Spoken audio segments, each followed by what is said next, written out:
first movie of the week is an Oscar nominee. I believe it's up for Best Actress and Best Supporting Actress, isn't it? Yes, and quite rightly so, that it should be totally up for things that are based on the performances above and beyond what the film is. We're talking, of course, about Bombshell. This is the movie that has the all-star cast of Nicole Kidman, Charlize Theron and Margot Robbie. It's a hell of a roster, isn't it? Hell of a roster. The supporting cast are just as good as well. And it basically is all about the harassment scandal in 2016 at Fox News. So those ladies step into the shoes of real-life journalists. Hang on, let me see if I'm remembering correctly. It's Megyn Kelly, Gretchen Carlson. I almost had all three. Oh, yeah, I couldn't remember. Was Margot Robbie a real-life journalist? I think she was, yes. She was, okay. Yeah, I think pretty much everyone in it is real to life. It's real, yeah. But what actually happens is that they provide testimonies that rocked the media industry and eventually led to the firing of one of News' most powerful people, the CEO, Roger Ailes. Who's played here, of course, by none other than John Lithgow. Yes, the brilliant John Lithgow in a fat suit. They have a contractual right to monitor our communications. A hotline in this building is like a complaint box in occupied Paris. It's like we're telling women, go on, speak up for yourself. Just know the entire network is with Roger. No one will believe you. They'll call you a liar. Oh, and as for your career, you want assignments and airtime? Go ahead. Call the paranoid man who decides your salary a pervert, and do that on a anonymous hotline he controls. On a phone, he has a contractual right to record. Jesus Christ, do you think women are idiots? It's like somebody stripped you naked and they want you to walk through this office just to prove it. Charlie's there. She mad. Do you know what? I spent the first probably 10 minutes of this film going, when's Charlize Theron going to be on the screen? Do you know, it's weird, isn't it? Because it is up. I think it's up for makeup and Oscar.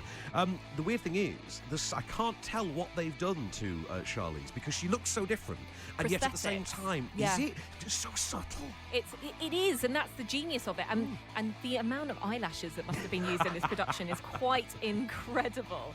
But I think the thing is that not only does Charlize, we know her to transform into lots of different roles. I mean, her Oscar-winning Monster is one of those. Of course, things. you kind of set the template for makeup effects Oscar performances, didn't you? Exactly. And what we're seeing here is a very well-deserved Oscar nod for her role as Megyn Kelly, because what she does here is not only just transform looks-wise.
The writing in there, which I think is it Charles Randolph, I think, has written this.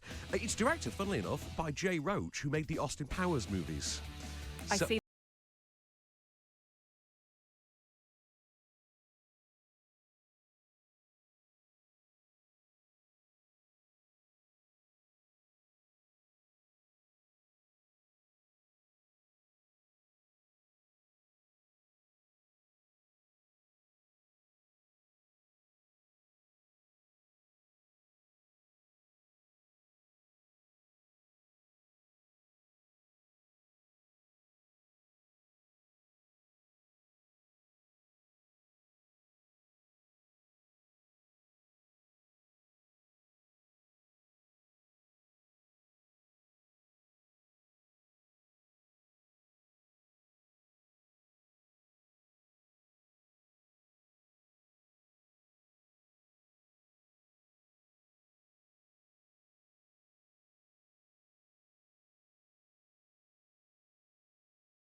and then this. Yes, and you were I the saw other way them round. the other way around, yeah. Yeah, so maybe that's something to bear in mind if you're going to go and watch this movie and you have seen the morning show already. You might just, compare them a little bit, and that's exactly what I did. What I thought was really interesting about this is getting that inside view only a couple of years ago of Fox News. So the thing that is for us, we're not as privy to news stories like this big harassment scandal and stuff, because we don't have Fox News over here. So it doesn't really, we can't understand the impact that it has on something that is a major news channel. Maybe if it happened for something like the BBC or, ITV or something like that, then suddenly we'd be all over it. Yeah. So from a knowledge gap point of view, it's interesting to learn about what happened. And it's interesting to see behind the scenes where the outfits, the makeup, the level of the objectifying. cosmetic, yes. Yeah, that was a really interesting thing. Changing your camera angles to see more leg. I mean, how was this acceptable? Can we just talk about that scene, by the way, with Margot Robbie and John Lithgow? Very uncomfortable. You will have to watch. seen hints of this in the trailer. It is obviously the big, sexual misconduct moment that we see depicted in the movie. And Margot Robbie, I'm convinced, got her Oscar nomination entirely because of that scene. Yeah. It's a horrifying scene. But it's really, really well done because it's so uncomfortable to sit through. And slow. Yeah, yes. It's done very, very slowly. Kind of real time, isn't it? The whole scene unbroken. One of the things, going back to what you were saying about seeing behind the scenes, one of the things I really liked was the depiction of what it's actually like to work for Fox News. Particularly, we get this with Kate McKinnon, who points out at one point that she can't get a job anywhere else because she has worked for Fox News. And she only got...